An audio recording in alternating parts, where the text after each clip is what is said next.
After yesterday's video on car wash mode, a few people in the comments had some good suggestions and ideas and tips which I'll use now.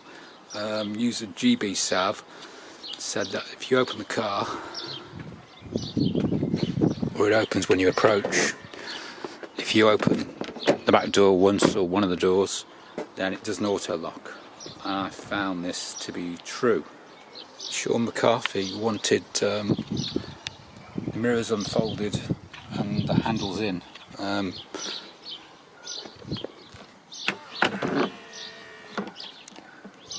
We can do that. To do this, turn the engine on.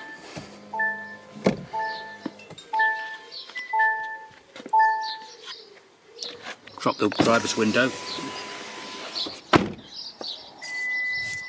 And lean in, turn the car off, lock the door from the inside, then pull the window up, make sure you've got the key outside. That'll leave the mirror out and the handles in. Mara Salem in the comments said you approach in the garage from the passenger side, it opens,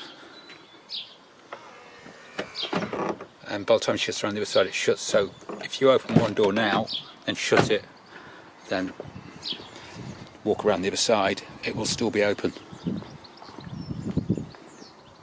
Yep. And that's all the tips. Thank you for all of the comments.